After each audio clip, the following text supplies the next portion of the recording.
Hello guys, welcome to Best Knowledge. Today's my topics ECG. तो आज का जो मेरा चार्ट रहने वाला है, ईसीजी क्या है, ईसीजी क्यों किया जाता है, अगर किसी पेशेंट को कोई प्रॉब्लम आती है तो ईसीजी किस टाइम पर किया जाता है, तो वो पूरी डिटेल आप लोगों से शेयर करूँगी। अगर आपको हार्ट से रिलेटेड कोई प्रॉब्लम आती है, जब आपको डॉक्टर ईसीजी करने को कहते हैं तो क्यों कहते हैं, राइट। तो इसमें आप देखेंगे wave form, interval and segment and complex summary of wave. तो इसमें पूरी डिटेल आप लोगों से शेयर करूँगी। जैसे कि आप इसमें देख पा रहे हैं, इसमें 3 कॉलम्स है जिसमें इलेक्ट्रिकल एक्टिविटीज़ रहेगी, ग्राफिक एंड डिपिक्टेशन रहेगा एंड एसोसिएटेड पैटर्न रहेगा। तो इसमें पूरी डिटेल आपको शेयर करूँगी। जैसे कि पी वेव क्या है, पी आर सिगमेंट क्या है, क्यू आर एस कॉम्प्लेक्स क्या है, टी वेव क्या है, आइसो इलेक्ट्रिक क्या है। ठीक है। तो सबसे पहले आप लोगों को मैं बताना चाहूँगी, जो ये ईसीजी है ये इसलिए की जाती है जब कोई पेशेंट को हार्ट से रिलेटेड प्रॉब्लम आती है, उनकी जो हार्ट बीट होती है उससे ईसीजी करने से ये पता चलता है कि आपका हार्ट कितने अच्छे तरीके से वर्क कर रहा है। अगर कहीं कोई प्रॉब्लम आती है, हार्ट अटैक की प्रॉब्लम आती है, तो इसमें पूरी क्लियर एक पिक्चर आ जाती है कि आपको हार्ट से रिलेटेड कोई प्रॉब्लम आई है। अगर नॉर्मल है तो ईसीजी भी क्या है, आपको ये बताती है। अगर आप यानी कि आपका जो हार्ट है सही तरीके से वर्क करता है, तो इसी से ये पता चल जाता है कि आपका हार्ट नॉर्मल है। ठीक है। अगर कोई प्रॉब्लम आएगी तो भी इससे पता चल जाएगा। चलिए, सबसे पहले हम जानते हैं आर्टियल डीपोलराइजेशन, जिसके अंदर ग्राफिक आप देख पा रहे हैं। ठीक है। और इसका जो एक पिक्चर है वो इस टाइप से आपको दिखाई देगा, आर्टियल डीपोलराइजेशन, जिसको हम पी वेव बोलते हैं। तो पी वेव क्या है, पहले हम इसका थोड़ा बेसिक जानेंगे पी वेव के बारे में, राइट। जो पी वेव है, राइट, जब हार्ट के रिदम कॉन्ट्रैक्ट होते हैं तो पी वेव बनती है। ठीक है। यानी कि हार्ट के जो मतलब कि क्या होता है, इसे जो कॉन्ट्रैक्ट होता है, ये कि नहीं, यानी कि आर्ट्रियम के जो कॉन्ट्रैक्ट होते हैं तब पी वेव बनता है। पी वेव आर्ट्रियम डीपोलराइजेशन की वजह से बनती है। पी वेव की जो मतलब कि डिस्टेंस है वो 2.5 से 3 स्मॉल बॉक्स होती रहती है। और पी वेव की जो हाइट है 2.5 स्मॉल बॉक्स रहती है। पी वेव की जो दूरी बढ़ जाए तब इसे लेफ्ट आर्ट्रियम एनलार्जमेंट कहते हैं। ठीक है। और अगर पी वेव की अगर हाइट बढ़ जाए, यानी कि जो ऊंचाई है वो बढ़ जाए, तब इसे राइट आर्ट्रियम एनलार्जमेंट कहा जाता है। राइट। ये तो हुआ पी वेव। अब हम बात करते हैं रिले एट एवी नोड्स। तो इसमें आप पिक्चर देख पा रहे हैं इसकी, जैसे P R segment. P R जो सिगमेंट है, राइट, यानी कि पी आर सिगमेंट से लेकर आर वेव के बीच की जो दूरी है पी आर इंटरवल कहते हैं, राइट। यानी कि जो पी आर एक नॉर्मल इंटरवल 3 से 5 स्मॉल बॉक्स रहता है। ठीक है। इसका जो मतलब कि जो आप पिक्चर देख पा रहे हैं, इसमें पी आर सिगमेंट होते हैं, वो क्या होता है 3 से 5 बॉक्स बनता है। ठीक है।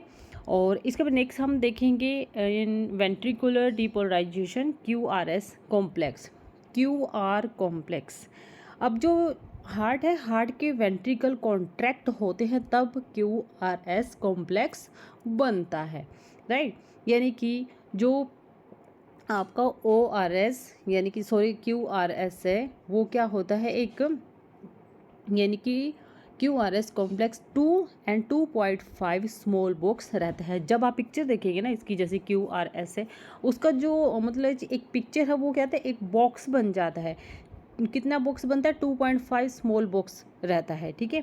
नेक्स्ट इसके बाद आ जाएगा वेंट्रिकुलर रीपोलराइजेशन, जिसमें टी वेव बनता है। टी वेव क्या है, अब ये जो टी वेव है, यानी कि जब हार्ट रिलैक्स होता है तो टी वेव बनती है। ठीक है। यानी कि आपका जो हार्ट है वो रिलैक्स मोड पर है तब टी वेव बनती है, राइट। जो टी वेव है उसका क्या रोल होता है, और इसमें क्या होता है, इसका जो नॉर्मल टी वेव है वो 5 स्मॉल बॉक्स रहती है। यानी कि आपका क्या है, इसमें 5 बॉक्स बनता है। तो ये क्या होता है, एक normal T wave 5 small box रहती है। नेक्स्ट है नो इलेक्ट्रिकल एक्टिविटी, यानी कि आइसो इलेक्ट्रिक अलाइन। ये एक मतलब कि आप रिलैक्स मोड जब हार्ट होता है तब ये आपका आइसो इलेक्ट्रिक लाइन बनती है। तो अब मैं आप लोगों को एक चीज़ बताना चाहूँगी, इसमें एक एस टी भी होता है जो इसमें नहीं है। उसमें कितने बॉक्सेस बनते हैं, इसमें एस टी एक जो सीगमेंट है वो स्ट्रेट होता है। ठीक है। तो इसमें मतलब आपको पूरी एक पिक्चर क्लियर दिखाई देगी। जो एस टी है वो एक स्ट्रेट बनता है। ठीक है। जब भी आप ईसीजी देखेंगे तो उसके अंदर आपको इस टाइप से कुछ पिक्चर देखने को मिलेगी और इसके अंदर एक होता है क्यूटी इंटरवल। उसमें कितने बॉक्सेस होते हैं, उसमें क्यूटी जो इंटरवल है वो 9 to 11 स्मॉल बॉक्स रहती है। इस चीज़ का ध्यान रखना आपको, जब भी आप चेक करें तो इस चीज़ का देख लीजिएगा, इससे आपको पूरी डिटेल भी पता चल जाएगी, राइट। और इसमें एक आ जाता है यानी कि जो रेगुलर रिदम होती है, ट्रैकिकार्डिया होते हैं, अगर जब हार्ट की जो हार्ट बीट है बढ़ जाती है तब इसे इलेक्ट्रोकार्डिया कहते हैं, राइट। यानी कि जब हार्ट एक ब्रैकीकार्डिया होते हैं, जब हार्ट की जो हार्ट बीट है वो कम हो जाती है तो इसे ब्रैकीकार्डिया कहती है। अगर हार्ट बीट बढ़ती है तो ट्रैकीकार्डिया, कम होती है तो ब्रैकीकार्डिया, राइट। इस चीज़ का आपको ध्यान रखना है। और इसमें जो मैंने आप लोगों को बताया है पी वेव, PRNQRS और टी वेव, ये क्या होती है, एक इसमें रिदम किसे बोलते हैं, यानी कि it is a measured by distance and between 2 RR wave, या फिर normal distance between 2 RR is 4 small box. इस चीज़ को ध्यान में रखना है, राइट।